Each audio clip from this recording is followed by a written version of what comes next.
hope that they won't get involved. For those of you that vote A, please raise your hand.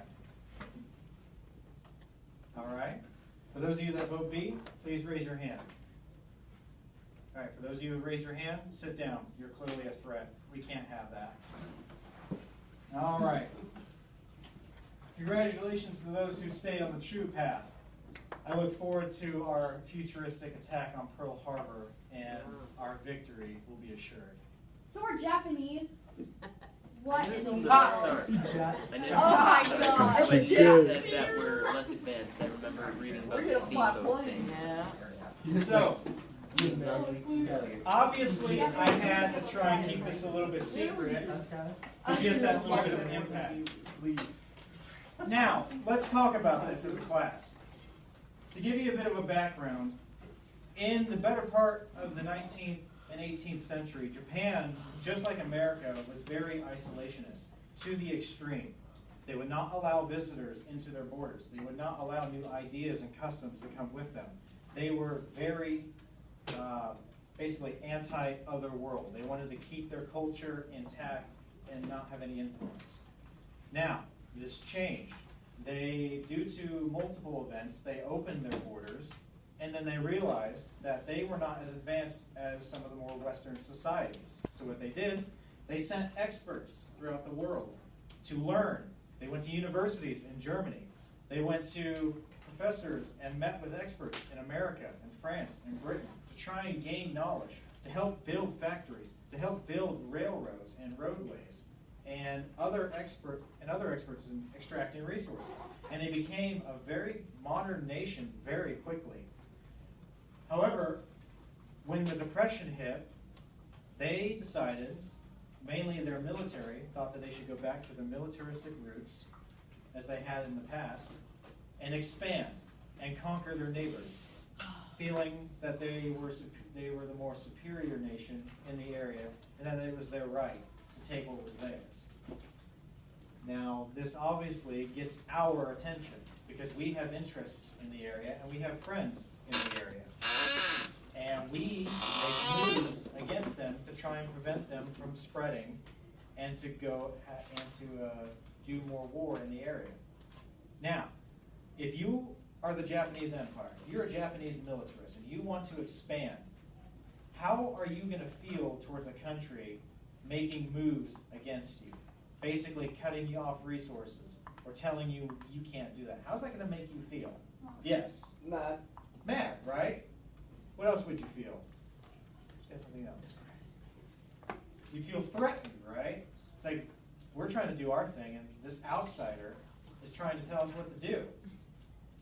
And essentially, due to negotiations failing, the Japanese felt that war with America was inevitable, that it's going to happen whether they like it or not. So what they decide to do is they gather their forces and they launch an immediate surprise attack on Pearl Harbor to hopefully knock America out of the Pacific, to prevent our ability to fight, and they will have complete control of the South Pacific area. Did anyone have any questions or curiosities regarding this?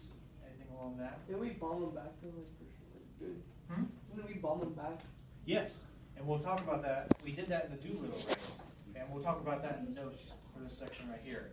Now, go ahead and give you kind of a perspective on how devastating the attack was.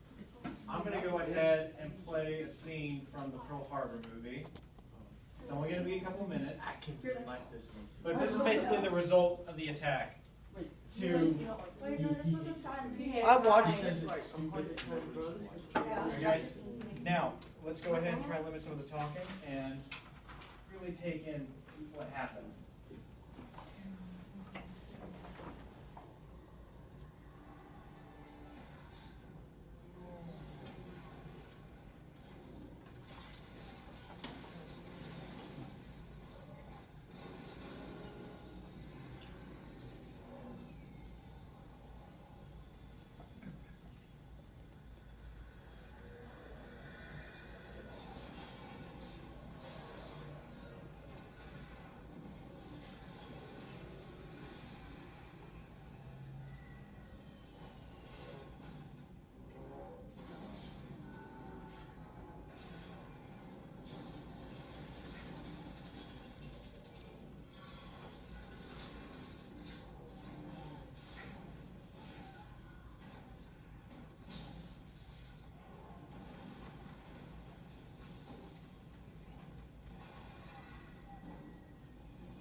basically, I know this wasn't the best of movies, and it was really a long one, too long for my taste.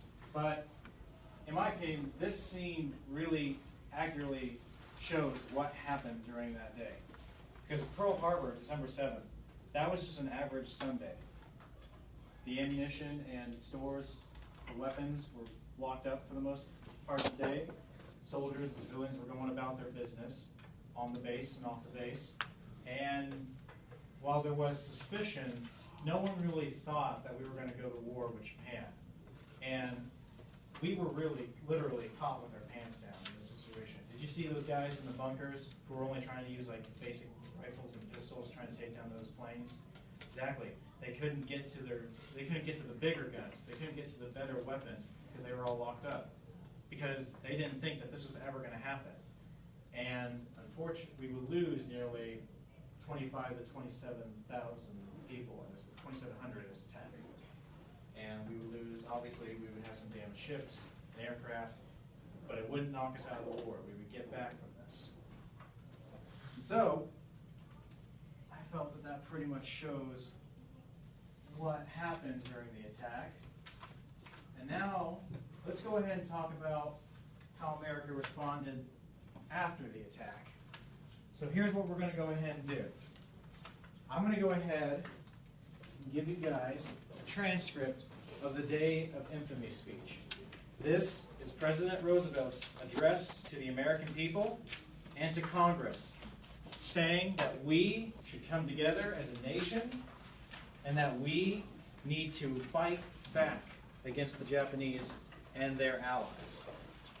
Now, I'm going to go ahead and give this out the way it's easier for you guys to follow, but I'm also going to display the speech Mr. Beans. on YouTube.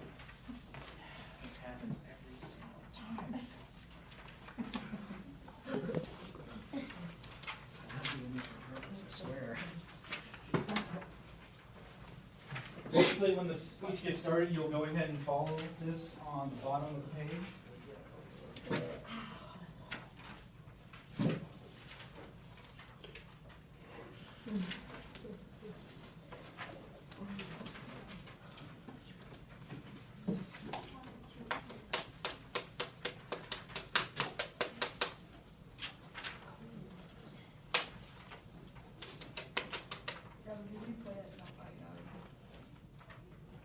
Alright, and we'll go ahead and follow along with this. And then what we're going to go ahead and do, just like that speech comparison worksheet, Yeah.